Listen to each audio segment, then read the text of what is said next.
Human resource development. Human resource development की जब हम बात करते हैं, ह्यूमन रिसोर्स डेवलपमेंट, ये जो कॉन्सेप्ट है, ये अगेन किसको मुख्य बिंदु मानता है? ह्यूमन को, ह्यूमन सेंट्रिक अप्रोच, यानी मानव पर केंद्रित है, मानव पर केंद्रित है। जब हम कहते हैं मानव पर केंद्रित है, इस कहने का मतलब यह है कि यहाँ पे हमारा जो मुख्य फोकस है, जो हम ध्यान केंद्रित करते हैं अपना, वो ना तो हम आर्थिक व्यवस्था पे हमारा जो मुख्य उद्देश्य है वो आर्थिक व्यवस्था को सुधारना नहीं है, ना ही हमारा मुख्य उद्देश्य है कोई और। हमारा मुख्य उद्देश्य ह्यूमन रिसोर्स डेवलपमेंट में या ह्यूमन कैपिटल जिसे हम बोलते हैं, इसमें है कि किस तरीके से मानव का जो जीवन का स्तर है ना, जो उसकी जीवन शैली है, जो उसका स्टैंडर्ड ऑफ लिविंग है, उसे इम्प्रूव किया जाए। और मानव का, ह्यूमन का जो स्टैंडर्ड ऑफ लिविंग है, वो कब इम्प्रूव होगा? जब उसका विकास हर तरीके से होगा, ना सिर्फ आर्थिक तरीके से, बल्कि उसका सोशल डेवलपमेंट यानी सामाजिक विकास भी होगा। सामाजिक विकास के साथ साथ एक और विकास है इसका, जिसे हम आध्यात्मिक या स्पिरिचुअल डेवलपमेंट। तो जब हम ह्यूमन रिसोर्स की बात करते हैं, तो ये वाली जो अप्रोच है, ये किसको मानव को एक रिसोर्स यानी एक संसाधन मानती है। लेकिन यदि हम मानव पर यानी लोगों पर, उनकी शिक्षा पर, उनकी स्वास्थ्य सेवाएं जो उनको उपलब्ध हैं, है ना, उस पर अगर हमारी जो सरकार है वो ध्यान केंद्रित नहीं करेगी, तो जो ह्यूमन है वो मात्र ह्यूमन ही रह जाएगा, वो ह्यूमन रिसोर्स नहीं बन पाएगा। यानी जो हमारा मानव है वो एक संसाधन के रूप में तभी सामने आएगा जब उसे अच्छी स्वास्थ्य सुविधाएं उपलब्ध होंगी, है ना। और अच्छी स्वास्थ्य सुविधाएं कब उपलब्ध होने से क्या होगा? लाइफ एक्सपेक्टेंसी बढ़ेगी, है ना। कहते हैं ना, एक स्वस्थ शरीर में ही स्वस्थ मस्तिष्क का निवास होता है। तो लाइफ एक्सपेक्टेंसी जब बढ़ेगी, तो जो स्वस्थ इंसान है, स्वस्थ ह्यूमन है, एक हेल्दी ह्यूमन है, वो ही कंस्ट्रक्टिवली कंट्रीब्यूट कर पाएगा आर्थिक और सामाजिक विकास में। तो सबसे पहला बिंदु है ह्यूमन रिसोर्स डेवलपमेंट के लिए अच्छी स्वास्थ्य सेवाएं, और दूसरा है शिक्षा। अब ये शिक्षा ऐसी ना हो जो सिर्फ मात्र डिग्री दिलाने वाली हो। हमारी शिक्षा कैसी होनी चाहिए? शिक्षा स्किल प्रोवाइड करे, यानी कोई किसी भी तरीके की स्किल, जैसे कारपेंट्री हो गई आपकी, है ना, या आपका जो प्लम्बिंग हो गई, आपका इंजीनियरिंग हो गई, मतलब इस शिक्षा इस तरीके की होनी चाहिए जो कि मानव को मानव संसाधन बनने में हेल्प करे। वो कब होगा?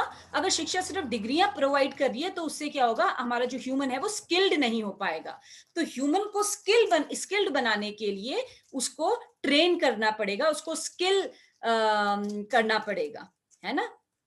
तो इसीलिए हमारी सरकार ने स्किल इंडिया करके एक इनिशिएटिव निकाला है। स्किल इंडिया मींस, हमने इसमें जो सरकार है उसने क्या करा है कि इंसान किस तरीके से मानव को स्किल किया जाए ताकि उसे वो एक मानव संसाधन बन सके। और जब हम अपनी देश की बात करते हैं, भारत की बात करते हैं, तो भारत के पास एक बहुत बड़ा फायदा है। किस चीज का फायदा है? देखो, नुकसान भी है, फायदा भी है। क्या है? हमारे पास हमारी जो जनसंख्या है वो बहुत अधिक है। क्या है? हमारी हमारी जो जनसंख्या है वो बहुत अधिक है, और अधिक जनसंख्या होने के कारण क्या है? हमारी जो पर कैपिटा इनकम है, हमारे पास सीमित संसाधन है, और जो हमारी पर कैपिटा इनकम है वो बहुत कम चली जाती है, क्योंकि जनसंख्या के अधिक होने की वजह से सीमित संसाधन है, और उन सीमित संसाधनों से जितने लोगों का भरण पोषण होना है वो काफी अधिक है। लेकिन जनसंख्या अधिक होने का एक और फायदा है। क्या? कि हमारे पास यूथ पॉपुलेशन बहुत ज्यादा है, यंग पॉपुलेशन बहुत ज्यादा है, जो कि इंडिया के लिए डेमोग्राफिक डिविडेंड साबित हो सकता है। लेकिन डेमोग्राफिक डिविडेंड वो तभी साबित होगा जब हमारा जो देश है वो हमारे युवाओं को स्किल करेगा, स्किल, यानी उनके अंदर कोई ना कोई एक ऐसी स्किल उनके अंदर डेवलप होगी जिससे कि वो हमारी अर्थव्यवस्था में कंट्रीब्यूट कर सकें। तो अगर हमें हमारा जो ह्यूमन है, हमारे पास जो ये एक शक्ति है यूथ पॉपुलेशन की, जिन्हें आसानी से स्किल किया जा सकता है, अगर हमें उनको ह्यूमन रिसोर्स बनाना है, अगर हमें अपनी ह्यूमन कैपिटल बनाना है। ह्यूमन कैपिटल मीन्स जब हम मानव को एक पूंजी की तरह समझते हैं। पूंजी की क्या कैरेक्टरिस्टिक होती है कि पूंजी पूंजी में आज तो हम निवेश करते हैं और भविष्य में उस निवेश का हमें लाभ प्राप्त होता है। तो निवेश क्या होगा? यदि आपके माता पिता आपकी शिक्षा पर खर्च कर रहे हैं तो वो आपको क्या मान के करें कि आप उनकी पूंजी हैं। क्यों? वो आज आपकी शिक्षा पे मान लो 10,000 रुपए खर्च कर रहे हैं, तो आने वाले समय में इस शिक्षा प्राप्त करके स्किल होके आप 1,00,000 रुपए या 50,000 रुपए महीना कमा सकोगे या अपना कोई कार्य शुरू कर सकोगे। तो इसीलिए जब हम ह्यूमन रिसोर्स डेवलपमेंट की बात करते हैं या हम ह्यूमन कैपिटल की बात करते हैं, तो इसका एक बहुत ही गहरा लिंक है। किससे किससे लिंक है इसका? इसका लिंक है मानव से, मानव विकास से। फोकस हमारा क्या है? हमारा फोकस ये नहीं है कि हमें अर्थव्यवस्था को आगे ले जाना है, हमें अपने समाज को सुधारना है। नहीं, हमें मानव के जीवन स्तर को ऊंचा बनाना है, उसका जीवन स्तर बढ़ाना है, स्टैंडर्ड ऑफ लिविंग को इंक्रीज करना है। और वो कब होगा?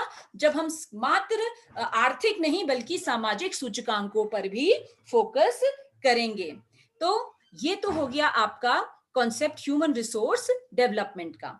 अब हम जब ह्यूमन रिसोर्स डेवलपमेंट की बात करते हैं तो इससे एक मिलता जुलता कॉन्सेप्ट आता है मिलेनियम डेवलपमेंट गोल्स और सस्टेनेबल डेवलपमेंट गोल्स का।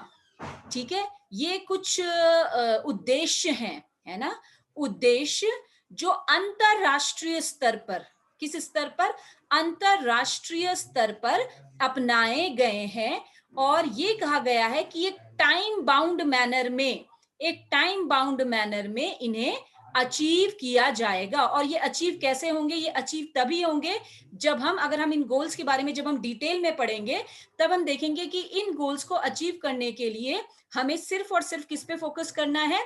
मानव विकास पर, और मानव विकास के अनेकों अनेक पहलुओं पर। तो सस्टेनेबल डेवलपमेंट गोल्स किस पर फोकस करता है? सतत विकास पर, सस्टेनेबल डेवलपमेंट पर, जो कि एक पर्यावरण को ध्यान में रखते हुए अलग अलग जो लिंग असमानताएं हैं और अनेक प्रकार की असमानताएं जो हमारे समाज में हैं, उन सभी पर फोकस करता है, ताकि किस तरीके का विकास हो सके? सतत विकास। तो सतत विकास को पाने के लिए सभी दुनिया के सभी देशों को कौन कौन से उद्देश्यों को अचीव करने की कोशिश करनी चाहिए, ये बात हमें सस्टेनेबल डेवलपमेंट गोल्स बताते हैं। और मिलेनियम डेवलपमेंट गोल्स क्या हैं? मिलेनियम डेवलपमेंट गोल्स पहले थे, मींस ये कहा गया था कि 2000 तक, जब तक 2000 वर्ष आता है, इस तक हमें ये सारे मिलेनियम डेवलपमेंट गोल्स अचीव करने। ये भी विकास पर ही फोकस करते हैं, पर मिलेनियम डेवलपमेंट गोल्स आज इनसे ज्यादा रेलेवेंस किसकी है? सस्टेनेबल डेवलपमेंट गोल्स की। क्योंकि आज जो बात होती है, जब हम ह्यूमन डेवलपमेंट की बात करते हैं, मानव विकास की बात करते हैं, तो पर्यावरण अछूता नहीं रहता। इसीलिए जो कॉन्सेप्ट आता है वो किसका आता है? सतत विकास का कॉन्सेप्ट आता है, सतत विकास का।